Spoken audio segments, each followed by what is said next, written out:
ప్రమాదంలో ఎక్కువగా కనిగిరి పామూరు ప్రాంత వాసులు ఉన్నట్లుగా తెలుస్తోంది. మృతులు వాళ్ళకి సంబంధించిన వివరాలు తెలియాల్సి ఉంది.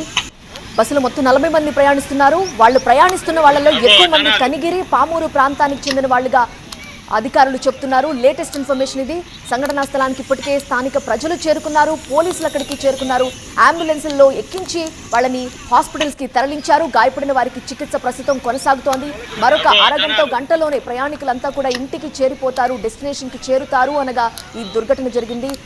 మార్కాపురం జిల్లాలో జరిగిన ఘోర ప్రమాదానికి సంబంధించిన దృశ్యాలు మనం చూస్తున్నాం. రాయవరం దగ్గర టిప్పర్ని సెమీ స్లీపర్ బస్సు ఢీకొట్టింది. ప్రమాదంలో బస్సు దగ్ధమైపోయింది. ఆ దృశ్యాలు మీరు చూస్తున్నారు. 10 మంది సజీవ దహనం అయిపోయారు. మృతుల సంఖ్య పెరిగే అవకాశం ఉందంటున్నారు. హైదరాబాద్ నుంచి పామూరు వెళుతోంది ట్రావెల్స్ బస్సు. పలకల క్వారీ దగ్గరికి రాగానే టిప్పర్ని ఢీకొట్టింది ట్రావెల్స్ బస్సు. ప్రమాదం జరిగిన సమయంలో 40 మంది ఉన్నారు.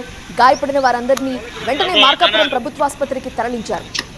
హరికృష్ణ ప్రైవేట్ ట్రావెల్స్ చెందిన బస్సుగా గుర్తించారు. ప్రమాదానికి గురైన బస్సు హరికృష్ణ ప్రైవేట్ ట్రావెల్స్ ది. చీమకుర్తి నుంచి కంకర లోడుతో వస్తోన్న టిప్పర్ని ఢీకొట్టింది బస్సు. ఆ టిప్పర్ వెహికల్ సైడ్కి బోల్తా పడిన దృశ్యాలను చూస్తున్నారు. కంకర రోడ్డు మీద పడిపోయింది. కొన్ని క్షణాల్లోనే ప్రమాదం జరిగిపోయింది.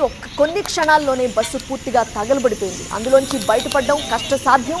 ఆ దృశ్యాలు మనం చూస్తే అర్థం చేసుకోవచ్చు. మంటలు ఎంత పెద్ద ఎత్తున ఎగిసిపడుతున్నాయో మీరు చూస్తున్నారు. ఒకవైపు టిప్పర్ తగలబడిపోతుంది, మరోవైపు బస్సు తగలబడిపోతోంది. అందులోంచి బయటపడడం అనేది అసాధ్యమనే చెప్పాలి. అందువల్లే 10 మంది బయటకి రాలేక సజీవ దహనం అయిపోయారు. కొన్ని నిమిషాల్లోనే జరిగిపోతుంది ప్రమాదం. కొన్ని సెకండ్సే. ప్రాణాన్ని కాపాడుకోవాలంటే కొన్ని సెకండ్స్లో బయటపడాలి.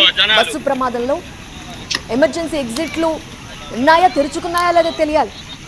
అవి ఎమర్జెన్సీ ఎగ్జిట్ల మీద బస్సులో ప్రయాణిస్తున్న వాళ్ళకి ఒక అవగాహన ఉందో లేదో తెలియాలి. ఇలాంటి ప్రమాదాన్ని మనం కర్నూలు విషయంలో చూసాం. ఎమర్జెన్సీ ఎగ్జిట్లు తెలియక ఉన్నా ఓపెన్ కాక ఇబ్బంది పడి వాళ్ళందరూ చనిపోయారు. అప్పుడు సేమ్ అలాంటి సిచ్యువేషన్ జరిగిందా తెలియాల్సింది. కానీ రెండు వెహికల్స్ కూడా తగలబడిపోతున్న దృశ్యాలు, పెద్ద ఎత్తున అగ్నికీలలు ఎగిసిపడుతున్నాయి.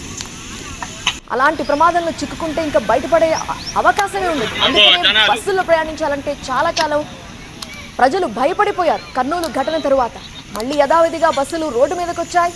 మళ్ళీ ప్రమాదం జరిగింది. అనుకోని ఘటన 10 మంది ప్రాణాలు తీసింది. మృతుల సంఖ్య ఇంకా పెరిగే అవకాశం ఉందంటున్నారు. గాయపడిన వారికి ప్రస్తుతం చికిత్స కొనసాగుతోంది.